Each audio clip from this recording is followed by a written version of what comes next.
എല്ലാവർക്കും നമസ്കാരം. ഞാൻ ഡോക്ടർ അസ്മിന, ആയുർവേദ ഫിസിഷ്യനാണ്. ഇന്ന് ഞാൻ ഈ വീഡിയോയിലൂടെ ഒരു ചെറിയൊരു സിമ്പിൾ ആയിട്ടുള്ള ഒരു ടിപ്പാണ് നിങ്ങളോട് പറയാൻ ഉദ്ദേശിക്കുന്നത്. അതായത് നമ്മൾ ആയുർവേദ ശാസ്ത്രത്തിൽ പറഞ്ഞിരിക്കുന്ന വളരെ എഫക്റ്റീവ് ആയിട്ടുള്ള ഒരു ടിപ്പ്. അതായത് നമ്മൾ സാധാരണയായി ഒത്തിരി ആളുകളിലും കണ്ടുവരുന്ന ഒരു പ്രശ്നമാണ് രാവിലെ എഴുന്നേൽക്കുമ്പോഴേക്കും തുടങ്ങുന്ന ഒരു തുമ്മൽ. തുമ്മൽ എന്ന് പറയുമ്പോൾ ഒന്നോ രണ്ടോ തുമ്മലല്ല, അത് കണ്ടിന്യൂസ് ആയിട്ട് തുമ്മിക്കൊണ്ടേയിരിക്കുന്നു. അത് കഴിയുമ്പോൾ കുറച്ച് കഴിയുമ്പോഴേക്കും അത് പതിയെ ജലദോഷമാവും, പിന്നെ തലവേദനയാവും. അത് കഴിയുമ്പോൾ ആളാകെ അങ്ങ് വീക്കാവും, പിന്നെ കിടന്നാൽ മതി എന്നുള്ളൊരു അവസ്ഥയിലേക്ക് എത്തും. ഇതുകൊണ്ട് തന്നെ ഈ പറയുന്ന തുമ്മൽ, നിസ്സാരക്കാരനെന്ന് വിചാരിക്കുന്ന ഈ ഒരു തുമ്മൽ നമ്മുടെ ദൈനംദിന കാര്യങ്ങളെ വരെ മുടക്കമുണ്ടാക്കും. നമ്മുടെ സാധാരണ ജോലികളൊന്നും തന്നെ ചെയ്യാൻ പറ്റാത്തൊരവസ്ഥയിലേക്ക് ഈ ആളെ മാറ്റുന്നു. അതോടൊപ്പം തന്നെ ഈ ആളുടെ തുമ്മുന്നത് പ്രമാണിച്ച് ശരീരമാകെ വേദനയും മറ്റനേകം പ്രശ്നങ്ങളും ഇതുമായി ബന്ധപ്പെട്ടുണ്ടാകുമ്പോൾ അമിതമായ സ്പീഡിൽ നമ്മുടെ അകത്തുള്ള എയർ പുറത്തേക്ക് വരികയാണ് ചെയ്യുന്നത്. അപ്പോൾ ഇങ്ങനെ സംഭവിക്കുമ്പോൾ നമ്മുടെ ശരീരം വളരെയധികം ഫോഴ്സ് എടുക്കുന്നതായിട്ട് കാണുന്നുണ്ട് ഈ ഒരു തുമ്മുന്നതിന് വേണ്ടി. അപ്പോൾ ഇങ്ങനെ ഒരു തുമ്മൽ ഒരു 5-6 പ്രാവശ്യമോ, അതായത് അല്ലെങ്കിൽ ഒരു രാവിലെ സമയം മൊത്തമൊക്കെയായി തുമ്മുന്ന ഒരാളുടെ അവസ്ഥ ഒന്ന് ആലോചിച്ച് നോക്കൂ. വളരെ പ്രശ്നകരം തന്നെ. അപ്പോൾ ഇങ്ങനെ ഇരിക്കുമ്പോഴാണ് നമുക്ക് എന്ത് ചെയ്യണമെന്നറിയാത്തൊരവസ്ഥയിലേക്ക് വരും. സാധാരണയായി എല്ലാവരും തന്നെ ചെയ്യുക, സിട്രസിന്റെ ഗുളിക വാങ്ങിച്ച് കഴിക്കും. ഇതാണെങ്കിലോ തുടർച്ചയായി സിട്രസിന്റെ ഗുളിക കഴിക്കുന്നത് വഴി ഒട്ടനേകം പ്രശ്നങ്ങളും ഉണ്ടാവുന്നു. എൻ്റെ ക്ലിനിക്കിലും ഇതേപോലെ സിട്രസിൻ സ്ഥിരമായി കഴിച്ചിട്ട് അതിൻ്റെ സൈഡ് എഫക്ട്സുമായിട്ട് വന്ന കുറേ ആളുകൾ, അതായത് 2-3 പേര് ഇങ്ങനെ പറഞ്ഞ് വന്നായിരുന്നു. അപ്പോൾ ഈ ഒരു പ്രവണത, അതായത് സിട്രസിൻ തുമ്മലിന് വേണ്ടി ഉപയോഗിക്കുന്നത് വളരെ തെറ്റായ ഒരു കാര്യമാണ്. അപ്പോൾ ഇതിലേക്കായിട്ട് ആയുർവേദത്തിൽ പറയുന്ന, ആയുർവേദ ടെക്സ്റ്റുകളിൽ പറയുന്ന ഒരു എഫക്റ്റീവ് ആയിട്ടുള്ള ഒരു റെമഡിയാണ് ഞാൻ ഇന്നത്തെ വീഡിയോയിലൂടെ നിങ്ങളോട് പരിചയപ്പെടുത്താൻ പോകുന്നത്. അതിനായിട്ട് നിങ്ങൾക്ക് ഏറ്റവും വേണ്ടത് നമ്മുടെ വീടുകളിൽ തന്നെയുള്ള കുറച്ച് സാധനങ്ങളാണ്. ഏറ്റവും പ്രധാനമായിട്ട് വേണ്ട ഒരു സാധനമാണ് നമുക്കൊരു തുണി എന്ന് പറയുന്നത്. തുണി എന്ന് പറയുമ്പോൾ നമ്മുടെ സാധാ വെള്ളം കൊണ്ടൊക്കെ ഉണ്ടാവുമല്ലോ, അത് തന്നെ മതിയാവും. അതിൻ്റെ അകത്തുനിന്ന് ഒരു ചെറിയൊരു സ്ക്വയർ പീസ്, അതായത് നമ്മുടെ സാധാരണ ഒരു നോട്ട്ബുക്കിലെ പേപ്പറിൻ്റെ ഒക്കെ അത്രയുള്ള ഒരു സൈസ് തുണി എടുക്കാം. എന്നിട്ട് ആ തുണിയുടെ ഒരു ഭാഗം എന്ത് ചെയ്യണം എന്ന് വെച്ചാൽ, നമ്മുടെ സാധാ നെയ്യ് ഉണ്ടാവുമല്ലോ, മിൽമയുടെ നെയ്യോ അല്ലെങ്കിൽ നമുക്ക് നല്ല നെയ്യ് കിട്ടുമെങ്കിൽ അതോ എന്തായാലും കുഴപ്പമില്ല, മിൽമയുടെ നെയ്യാണെങ്കിലും കുഴപ്പമില്ല. അതെടുത്തിട്ട് ഈ തുണിയുടെ ഒരു സൈഡ് ഫുള്ളായിട്ട് ഈ നെയ്യ് തൂത്തു കൊടുക്കാം.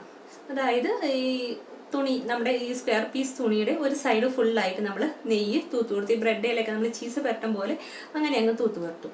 എന്നിട്ട് ഇതിൻ്റെ മേളിലായിട്ട് നമ്മുടെ സാധാ മഞ്ഞപ്പൊടി ഉണ്ടല്ലോ, മഞ്ഞൾപ്പൊടി എന്ന് പറയുമ്പോൾ നമുക്ക് കടകളിൽ നിന്ന് കിട്ടുന്നതല്ല, ശുദ്ധമായ മഞ്ഞൾപ്പൊടി ഉണ്ടെങ്കിൽ അതാണ് ഏറ്റവും ഉത്തമം.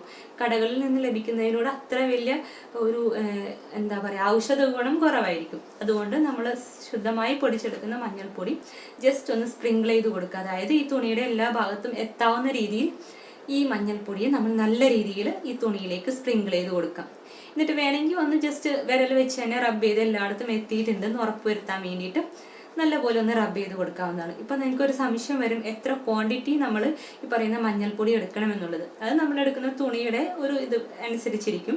അതിൻ്റെ പ്രധാനമായുള്ള ഉദ്ദേശം എന്ന് പറയുമ്പോൾ ആ തുണിയുടെ എല്ലാ ഭാഗത്തും ഈ ഒരു ചെറുതായിട്ടെങ്കിലും ഈ പറയുന്ന മഞ്ഞൾപ്പൊടി നല്ല രീതിയിൽ എത്തുക എന്നത് തന്നെയാണ്. ഇതിന് ശേഷം നമ്മൾ എന്ത് ചെയ്യുന്നത് വെച്ചാൽ, ഈ തുണിയെ നല്ല രീതിയിൽ ഒരു തിരി പോലെ തെറുത്തെടുക്കുക. അതായത് നമ്മുടെ കയ്യിൽ വെച്ചിട്ട് ഇങ്ങനെ ഒന്ന് ഒരു തിരി തെറുക്കുന്ന എല്ലാവർക്കും അറിയാമായിരിക്കുമല്ലോ, അങ്ങനെ തിരി പോലെ തെറുത്തെടുക്കാവുന്നതാണ്. എന്നിട്ട് ഇത് നമ്മൾ എന്ത് ചെയ്യണമെന്ന് വെച്ചാൽ, നമുക്കിത് ഇങ്ങനെ ഉണ്ടാക്കി കുറച്ച്, അതായത് സ്ഥിരമായി തുമ്മലൊക്കെയുള്ള ആളുകൾ വീട്ടിലുണ്ടെങ്കിൽ ഇത് അങ്ങനെ ഉണ്ടാക്കി വെക്കാവുന്നതാണ്. പ്രത്യേകിച്ച് സ്റ്റോറേജ് ഇൻസ്ട്രക്ഷൻസ് ഒന്നുമില്ല, ഇങ്ങനെ അങ്ങ് ഉണ്ടാക്കി വെക്കാവുന്നതാണ്. അതിനുശേഷം നമുക്ക് ഉപയോഗിക്കേണ്ട രീതി എങ്ങനെയാണെന്ന് വെച്ചാൽ, ഇത് ഇതേപോലെ എടുക്കുക, ഈ തിരി എടുക്കുക, എന്നിട്ട് അതിൻ്റെ ഒരു ഭാഗം കത്തിക്കുക. എന്നിട്ട് കത്തിച്ച് പുക വന്നു കഴിഞ്ഞാൽ, അതായത് തിരി കത്തി പുക വരുമ്പം നമ്മൾ എന്ത് ചെയ്യണം എന്ന് വെച്ചാൽ, തീ കടത്തിയിട്ട് ആ പുക ശ്വസിക്കുക.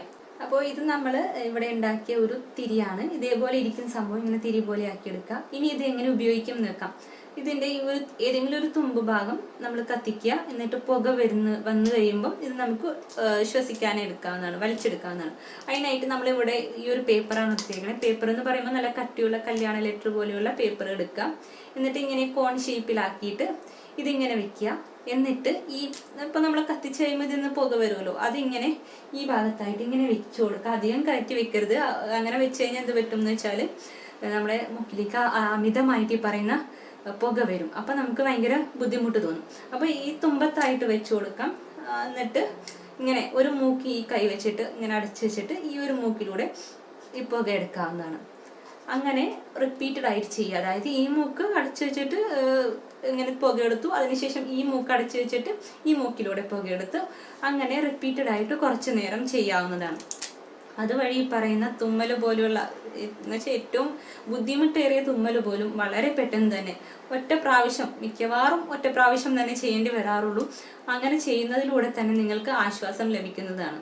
അപ്പോൾ ഇങ്ങനെ തുമ്മലിൻ്റെ പ്രശ്നമുള്ളവർ എന്തായാലും ഈ ഒരു റെമഡി എന്തായാലും നിങ്ങൾ ചെയ്ത് നോക്കുക. കാരണം നിങ്ങൾക്ക് എഫക്റ്റീവാണ്, ഉറപ്പായിട്ടും ഒരു ഫലം കിട്ടുമെന്നുള്ള കാര്യം ഷുവറാണ്. അപ്പോൾ എല്ലാവർക്കും ഈ വീഡിയോ ഹെൽപ്ഫുൾ ആണെന്ന് വിശ്വസിക്കുന്നു. ഇങ്ങനെ ബുദ്ധിമുട്ടുന്നവരിലേക്ക് ഈ വീഡിയോ ഷെയർ ചെയ്യുമെന്നും വിശ്വസിക്കുന്നു. നന്ദി.